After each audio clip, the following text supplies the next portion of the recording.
देखिए, as far as that unveiling of the statue is concerned, so only those who were in the official statutory position, they were doing the unveiling, as you have already seen on the news channels.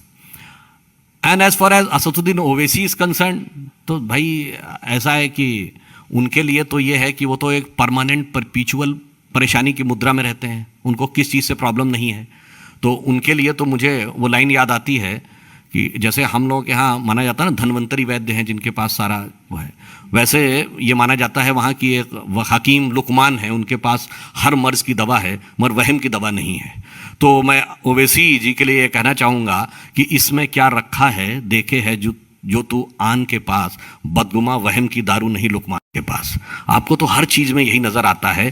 तो निरंतर नकारात्मक दृष्टिकोण से प्रेरित अपनी मजलिस बनाए रखने के लिए और चलाए रखने के लिए वो सदा सर्वदा देश के राजनैतिक, नैतिक, सामाजिक, सांस्कृतिक, संवैधानिक मूल्यों पर आक्रमण करते रहते हैं। वो आदतन और फितरतन करते हैं।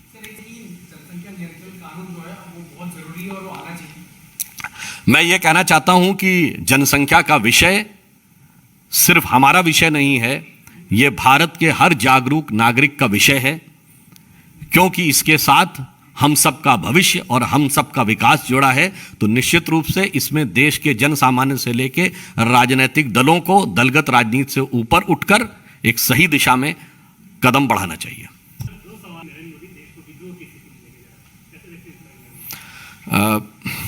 मुद्दई लाख बुरा चाहे तो क्या होता है, वही होता है जो मंजूर खुदा होता है। वो सोचते रहने दीजिए कि क्या होने वाला है।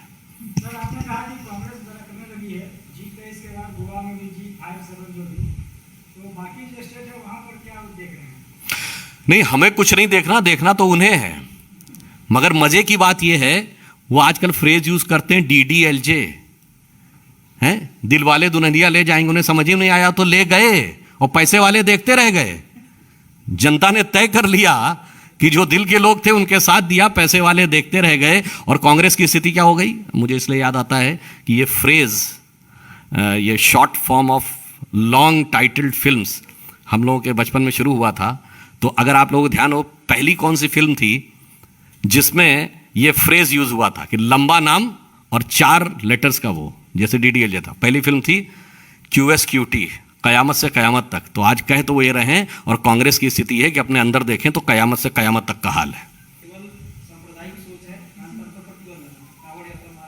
मैं उन्हें याद दिलाना चाहता हूं कि कांग्रेस NCP की गठबंधन सरकार ने महाराष्ट्र में जैन समुदाय के पर्वों के दौरान 1 दिन 2 दिन नहीं, पूरे के पूरे 15 दिन के लिए उन क्षेत्रों में और उन नगरों में मांस की बिक्री पर पूर्णतः प्रतिबंध लगाया था।